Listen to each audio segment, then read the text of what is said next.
Hey there guys, so we're doing a revisit of God of War running on the AMD Ryzen 5 5500U. Since the last time that we've taken a look at the game, there have been a few patches, and of course they have added in FSR 2.0, an update from the 1.0 that we had before. So this is actually running at the lowest in-game graphics settings with the 1080p resolution, but FSR is set to the performance preset. This is of course FSR 2.0. So it being FSR 2.0, it's supposed to look the best compared to the original one, but in general going all the way down to performance mode, and this is actually ultra performance mode, which goes down to 360p essentially and upscales that to 1080p. You can see that considering how aggressive the downscaling is, it does look pretty solid, but of course there are noticeable ghosting artifacts that happen as you pan around and actually play through the game. It's not exactly going to be the best experience. Would I continue to play like this? Probably not. At least at the stock 15 watt TDP, it's a pretty rough experience. At least the 1% lows are close enough to the averages that it's not exactly an inconsistent experience. It just does not feel amazing to play. If you're really desperate to play through this is about as good as it's going to get without you having to drop the base resolution down and then using FSR on top of that. Because I mean, this is already essentially rendering the game at 360p. I'm not sure how much performance you could really squeeze out of this by going down to a base resolution of like 900p and then using FSR on top of that. But I get the feeling that at that point we're pretty much dropping down into like DS quality gaming. So since adjusting the resolution is pretty much going to be out of the question unless we want to get into some crazy territory, we can of course raise the TDP and hope that that actually lets us squeeze out a bit more performance. If we could hit close to a 30 FPS average, and especially having our 1% lows really close to that, I think that we can actually have a pretty rock solid experience here. Let's see what a 25 watt TDP actually does.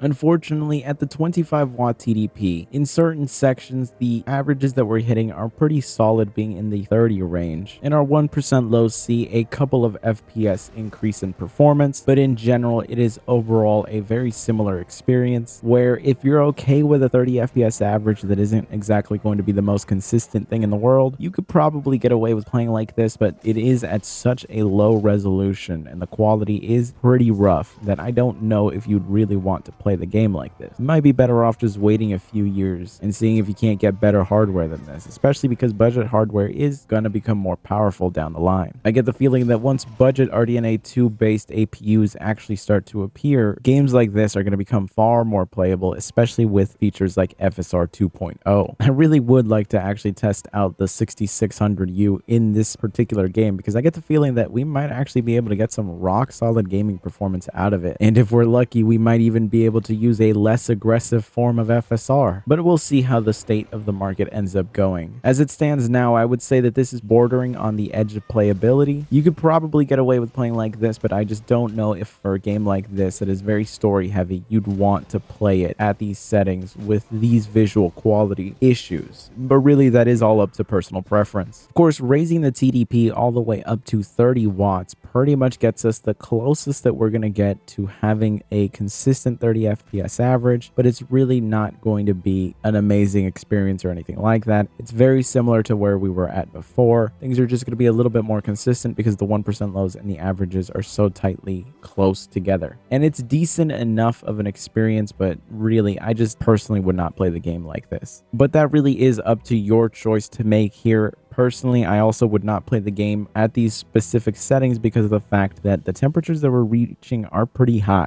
I don't really like to push budget hardware this hard because it can actually damage the hardware. So I would pretty much just suggest that you either skip out on this game or just take a bit of a hit to the performance. But in general, I'd say that the playability of this game is really up in the air, because for some people it's going to be fine, for others it's not. This is not really going to be an enjoyable experience for me, and this is not the kind of gaming experience that I would actually go for on this system. But if this is the style of game that you play, and this is really something that you've been wanting to play desperately, you can go right ahead. Just know that it's not going to be an amazing experience. And I mean, at the same time, we are talking about budget hardware here, so the fact that it's running a AAA title like this in general is honestly pretty impressive. As it stands though, I think this is more just showing how beneficial FSR is more than anything else. I don't really think that this is a experience where I would actually sit through. But anyways, I hope you found this video useful. If you did, be sure to subscribe, and I will see you guys in the next one.